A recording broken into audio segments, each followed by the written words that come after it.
the definition of genocide is it has two elements. So one element of genocide is the intent to destroy in whole or part a people. And it can be a people on the basis of their race or national identity or their ethnicity or their religion. But basically, that first prong of genocide is that there must be an intent to destroy a people in whole or in part. The second prong of genocide is that there must be action taken, conduct, in furtherance of that goal. So it's not enough to wish genocide. There has to be some follow through. There has to be the destruction of a people in whole or in part. That's what genocide is. If you don't have that, then you probably have war. And so we've had wars since the beginning of time. There are many, many wars going on today. And in wars, people die. Innocent people die and combatants die. And that's just a reality of war. But just because innocent people die doesn't transform a war into a genocide. When we think about wars, there are also many different categories of wars, and these aren't legal categories, but certainly when people are viewing war, we think of some wars as being just and some wars as being unjust. So, for example, many people view Russia's war against Ukraine as an unjust war. That is a war a war of aggression that was initiated by one country against another without a good justification.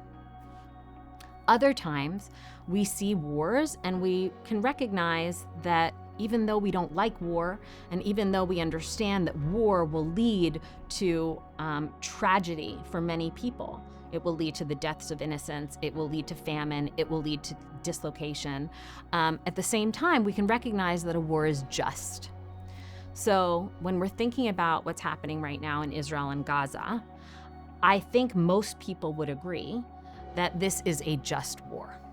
Why would it be a just war? What would make it a just war? It's a just war because it was a defensive, responsive war that Israel engaged in after it was savagely attacked by a brutal Islamist force that had the intention and engaged in actions in furtherance of that intention, had the intention of essentially wiping out as many Israelis as possible. Certainly with the goal of wiping out all of Israel, which thankfully they were not successful in doing.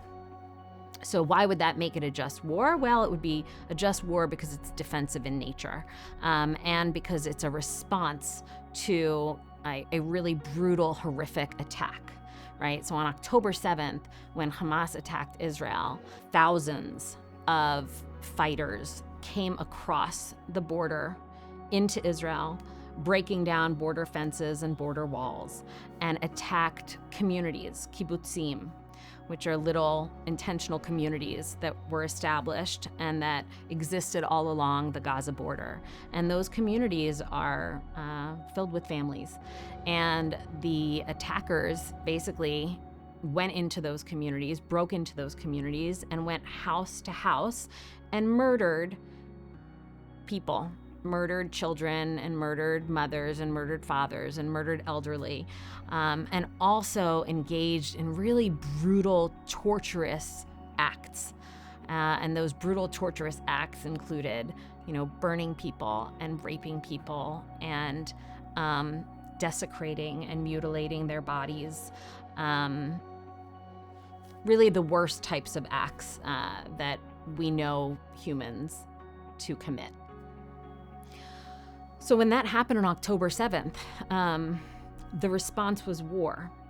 And we can imagine that there's probably no country on earth that if it was attacked by another people or by an organization that governs an area adjacent to one's country, if that type of an attack took place, we can't imagine that the country that was attacked wouldn't respond with a declaration of war. And that's exactly what Israel did. So I think most people looking at the actual facts of how this war began would recognize that this was a just war. But in fact, many people are, I guess, looking at how this war began and are coming to the conclusion that Israel is committing genocide against the Palestinian people. So this is a really twisted conclusion. And I want to first note that this genocide claim didn't start on October 8th or 9th or 10th. This genocide claim has been leveled at Israel for a long time. And it's always been a lie, and it's always been false, and it's always been based in narrative and not at all in fact. And the same people who have been claiming that Israel has been committing genocide for decades, essentially, started claiming that Israel was committing genocide basically on October 7th.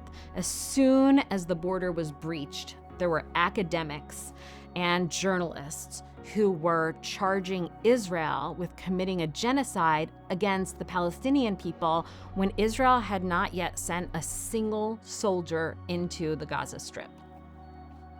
Now we're months into this war. So now we have data to look at. Now it's not just kind of this, lie based in no facts and no information and just kind of an assumption of what's about to happen. But now we can actually look back, and Israel's been at war with Hamas in the Gaza Strip for many months, and we can assess whether in fact there is some type of genocide. So again, back to the definition of genocide. First, you need an intention to commit genocide, and second of all, you need acts in furtherance of that. So with regard to intention, the intention behind this war has been very, very clear since the beginning. And there are two goals that Israel has to this war. One is to rescue or force the release of our hostages. There are still over 130 hostages being held in Gaza. And the second goal is to end Hamas's rule in the Gaza Strip, right? By the end of this war, Hamas can no longer be the government of the Gaza Strip. So those are the two goals. Neither of those goals include destruction of the Palestinian people. Moreover, the actions Israel has taken in furtherance of those goals has been very clearly in furtherance of its actual goals and not some kind of genocidal agenda. So first, as has been Israel's practice for a very long time, prior to entering into a war zone, Israel gives plenty of warning and sets out routes for civilians to take in order to avoid being hurt in the conflict. And the same is true with this war. Israel didn't send troops in for some time and was constantly directing civilian populations to move out of harm's way. And in fact, many civilians moved out of harm's way. The Gaza Strip has 2 million people. 2 million people live in the Gaza Strip. And while the death toll in this war is probably around 30,000 people, or at least that's what most reports say, 30,000 is nowhere near 2 million. And the reality is, if Israel wanted to kill 2 million Palestinians, it could have done so. It could have done it on October 7th. It could have done it on any day since October 7th. And it could do that in a manner that would be much easier for the people of Israel. We wouldn't be sending our own sons and daughters into Gaza Strip to fight a very difficult war in an urban environment. Instead, there would just be a colossal bombing campaign that would have killed all the people of Gaza. And that's not at all what Israel has been engaged in. Instead, this has been a very surgical type of a war that's been conducted so as to minimize civilian deaths to whatever extent possible. If we just look at the number of civilians that have been killed, it's also clear that there's no genocide taking place. Even if we assume that 30,000 people have died in this war, we also know that between 10 and 15,000 of those people are Hamas. They are combatants. They are not civilians. So that means that up to half of the people who have died in this war are not civilians. But in modern urban war, the average number of civilians that are killed in relation to combats is 9 to 1. So in modern urban warfare, usually 9 civilians are killed for every 1 combatant killed. Those are not wars waged by Israel. Those are wars waged by all the other countries in the world. In this war that Israel is waging, between 1 and 2 civilians have been killed for every combatant. And while it's absolutely true that any civilian deaths are more civilian deaths than anybody wants, any civilian deaths are too many deaths, the reality is that 1 to 2 civilians being killed for every combatant being killed is significantly lower than the average number of civilians who get killed in any war, let alone a just war like the one that Israel is fighting.